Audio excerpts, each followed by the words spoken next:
Olá, nono ano!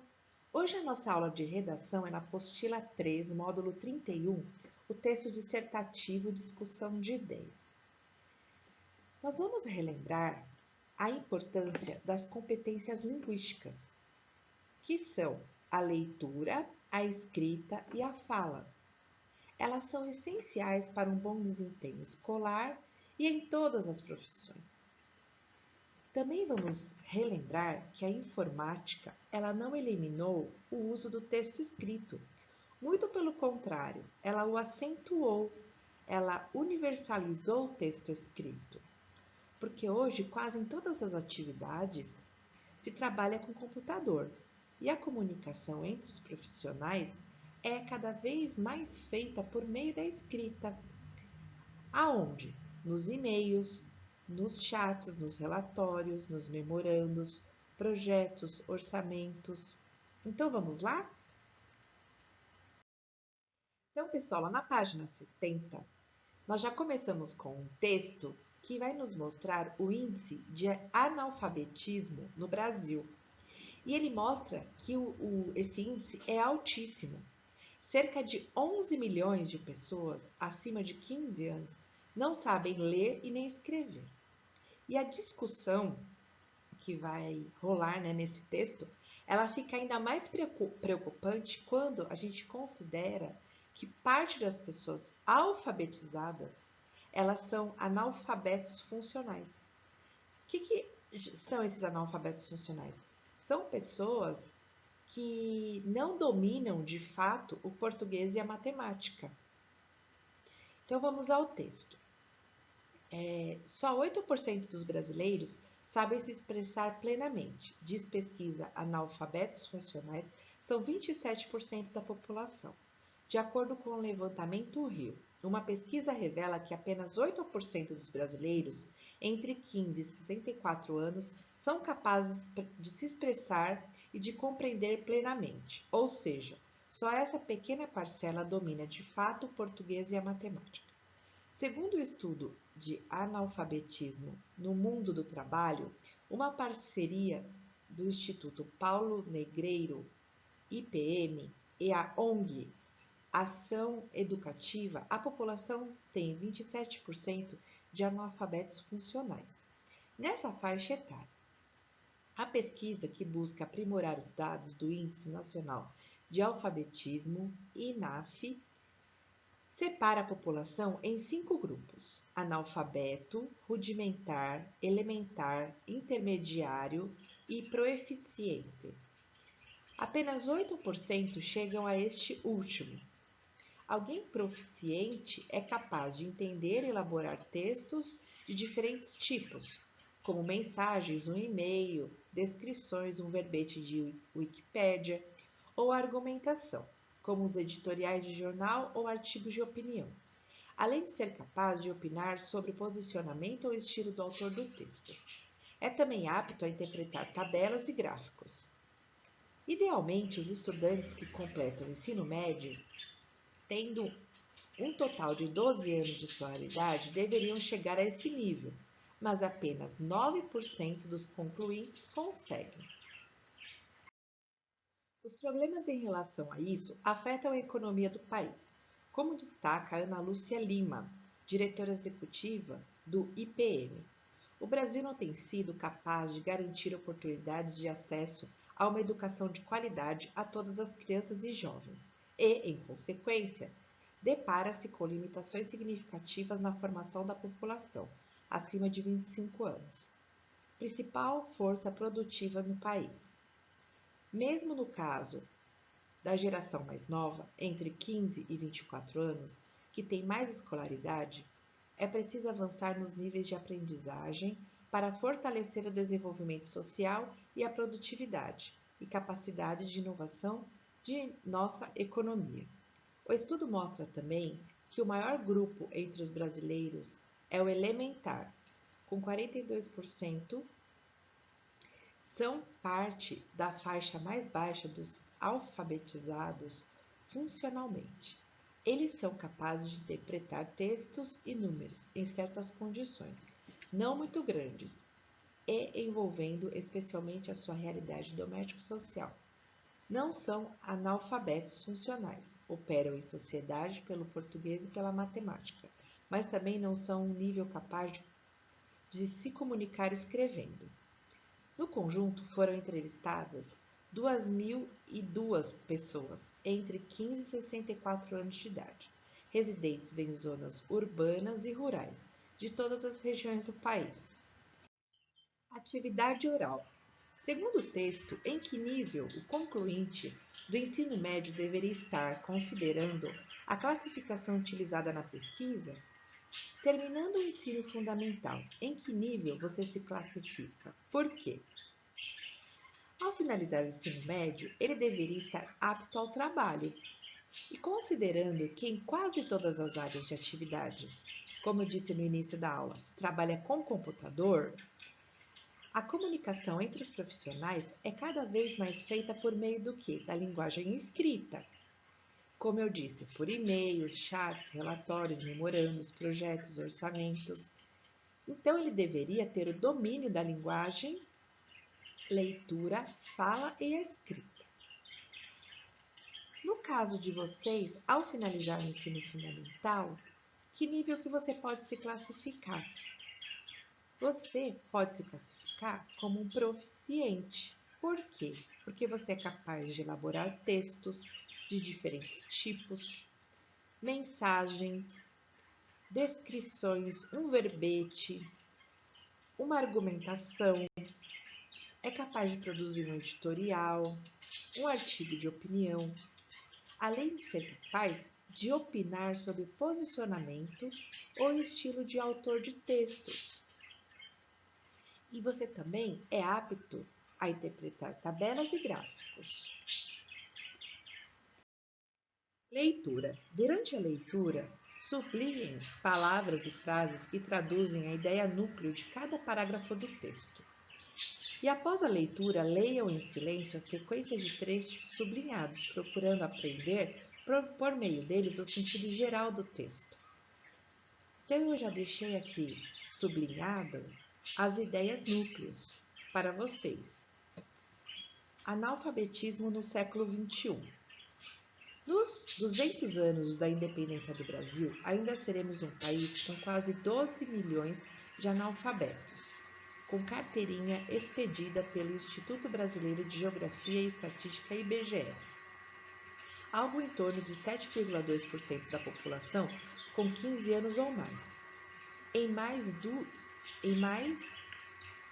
2 décadas, esse número vai sofrer uma redução significativa, porque a maioria dos integrantes desse grupo se encontra entre a população mais idosa, mas o buraco é mais embaixo. O conceito de analfabeto vem da década de 1950. O IBGE pergunta se a pessoa sabe ler e escrever o nome. No século XXI, isso ajuda pouco.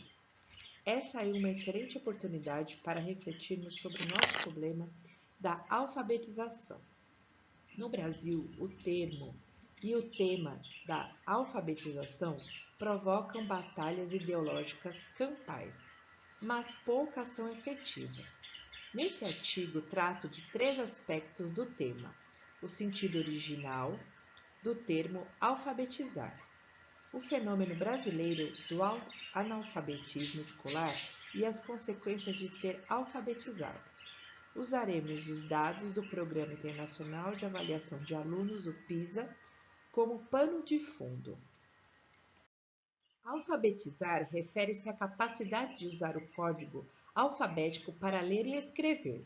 Essa é uma habilidade que, na maioria dos países e línguas, se ensina e se aprende no primeiro ano da escola formal. No Brasil, isso não é entendido nem reconhecido pelas autoridades educacionais. O resultado é desastroso.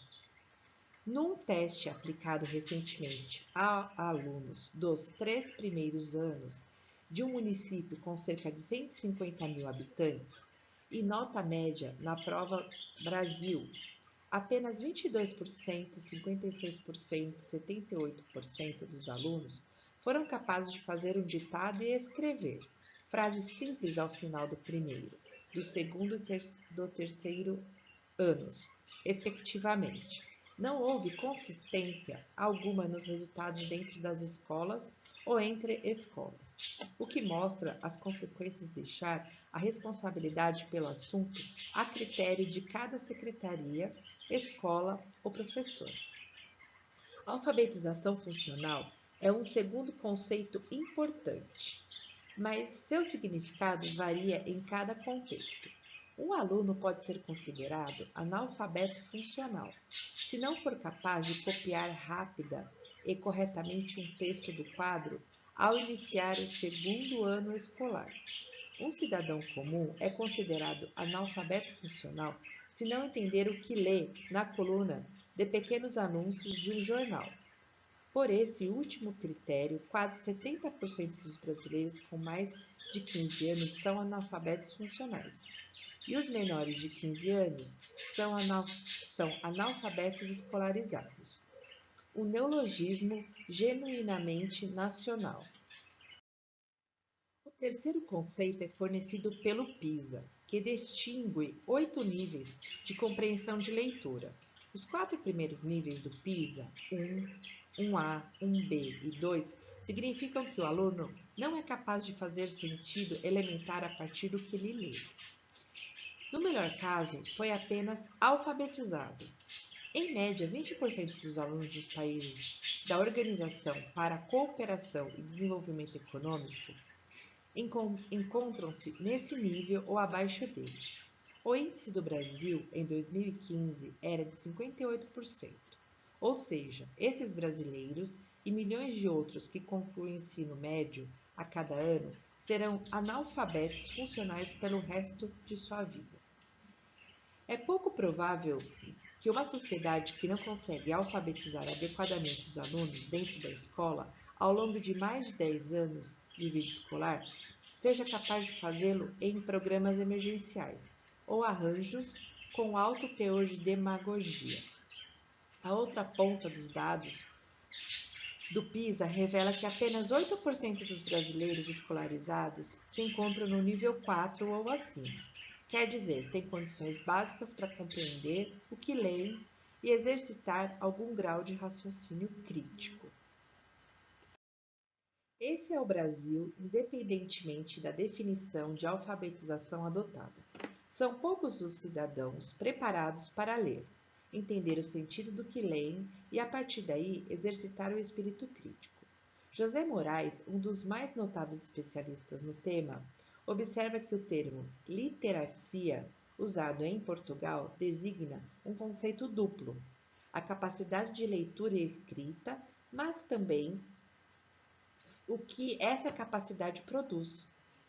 Nessa acepção, a expressão mente letrada refere-se ao conjunto das capacidades mentais influenciadas pelas atividades de leitura e escrita. Por exemplo, a fala do letrado, seu raciocínio crítico e argumentativo e até a sua criatividade são muito maiores aos da mente iletrada e têm um poder de ação e transformação da realidade muito maior. Ser alfabetizado é condição necessária, mas não suficiente para ser letrado. A alfabetização é a porta de entrada para o mundo letrado. A escrita foi inventada há pouco mais de 4.000 anos e o seu domínio traz grandes benefícios. A grande maioria dos brasileiros é e continuará a ser privada dos benefícios dessa grande invenção, em razão da incapacidade dos nossos governantes de arbitrar entre ciência e ideologia, entre o que as evidências científicas dizem a respeito de alfabetização e sobre como alfabetizar, e os decibéis dos ruídos daqueles que se fazem ouvir em Brasília, as pessoas, os grupos e as ONGs, que ficam indignados com os números do IBGE, são incapazes de se manifestar e se mobilizar diante do genocídio mental que representa o analfabetismo escolar. Como a nossa aula de redação, nós vamos falar um pouquinho de novo sobre o texto narrativo e o texto dissertativo. Então, toda vez que um autor ele escreve um texto, ele pretende provocar a reflexão sobre algum tema E aí ele tenta provocar no leitor sentimentos em relação a determinada situação da vida. Nos textos narrativos, esses temas eles aparecem de forma concreta, isto é, por meio de ações de personagens, do conflito entre elas. Para quê? Para que o leitor interprete os temas. E ele deve se basear nesses elementos concretos para fazer essa interpretação. Então, nós dizemos, né, que a narração representa os temas de modo indireto. Já os textos dissertativos, eles apresentam temas, de modo geral, abstratos. Eles desenvolvem ideia, eles constroem raciocínios, abordando temas de forma direta e explícita. Então, por exemplo, aborto, abandono, racismo. Então, são termos abstratos. Aqui embaixo tem um diagrama em que vocês vão perceber que no caso da notícia, da reportagem, do artigo e do texto didático, eles podem ser tanto narrativos como dissertativos. Muito obrigada pela participação. Façam os exercícios propostos. Nos vemos em nossa próxima videoaula de correção de exercícios. Um grande abraço para vocês e até!